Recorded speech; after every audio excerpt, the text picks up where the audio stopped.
घोड़ा और गधा। बहुत समय पहले की बात है। एक बड़े गांव के किनारे एक व्यापारी रहता था। वह मसाले बेचने का काम करता था और अक्सर दूर दराज के गांवों और नगरों में अपनी वस्तुएं बेचने जाया करता था। उसके पास दो पालतू जानवर थे, एक तेज दौड़ने वाला घोड़ा और एक मेहनती गधा। दोनों जानवर व्यापारी के जीवन में अत्यंत महत्वपूर्ण थे। घोड़ा सुंदर, तेज और ताकतवर था, वहीं गधा धीरजवान, सहनशील और मेहनती। व्यापारी अक्सर घोड़े पर सवारी करता और गधे पर भारी सामान लादता।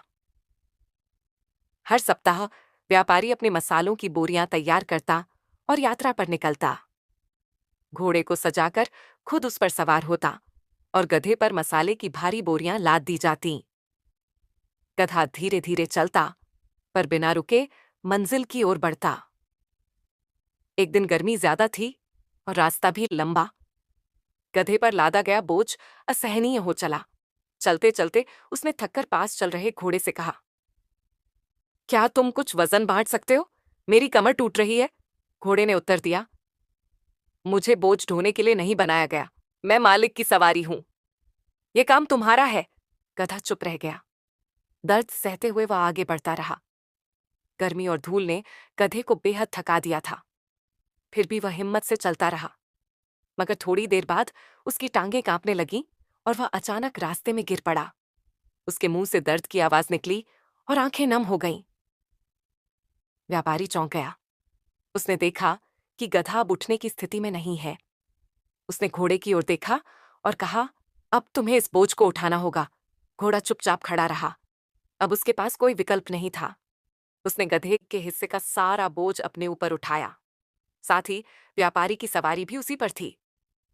अब वह जो बोझ बांट सकता था, वही पूरा बोझ खुद अकेला उठाने लगा।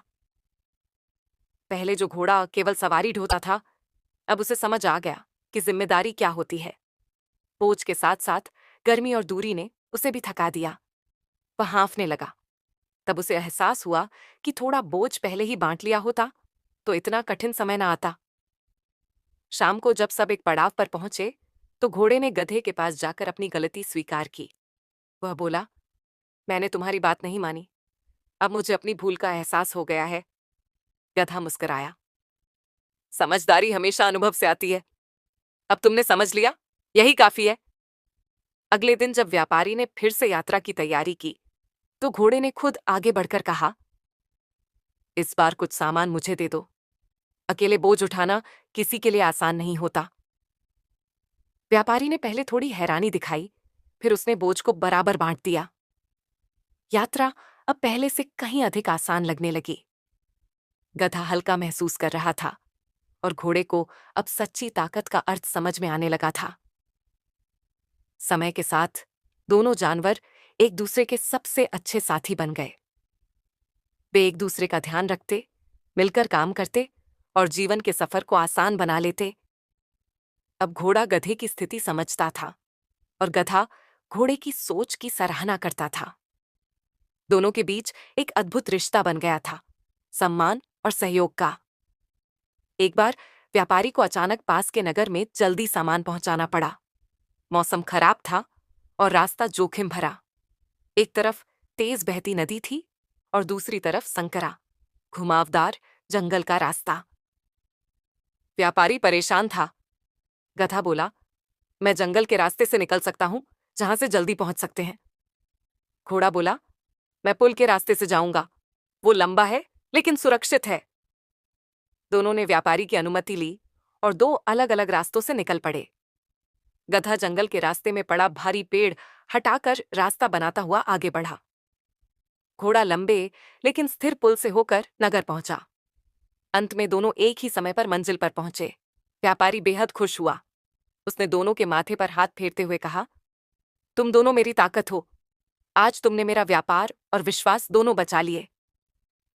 जब गांव में यह बात फैली, तो लोगों ने इन दोनों की कहानी को एक प्रेरणा की तरह देखा। अब लोग ये समझने लगे कि सिर्फ ताकत या सुंदरता ही किसी को मूल्यवान नहीं बनाती, बल्कि त्याग, सहयोग और साहस ही असली मूल्य होते हैं। बच्चे इन जानवरों की कहानियां सुनते उनके जैसे बनने की कोशिश करते। गांव में जानवरों को अधिक सम्मान मिलने लगा। सालों बाद दोनों जानवर बूढ़े हो चुके थे। अब वे किसी काम में नहीं आते थे, लेकिन गांव के बाग में रहते थे। बच्चे उनके पास आकर बैठते, उनकी पीठ पर हाथ फेरते और कहानियां सुनते। एक दिन सूर्यास्त के समय दोनों बगीचे में बैठे थे। घोड़े ने कहा, अगर मैंने उस दिन तुम्हारी मदद की होती तो मैं इतना न सीखता। गधा बोला, और अगर तुमने न सीखा होता तो आज हम ऐसे दोस्त न होते। दोनों की हंसी बगीचे में गूंज उठी। उनकी कहानी अब एक पीढ़ी से दूसरी पीढ़ी तक पहुंचती रही। वे चले गए, लेकिन उनकी दोस्ती, समझदारी और सीख लोगों के दिलों में हमेशा के लिए बस गई।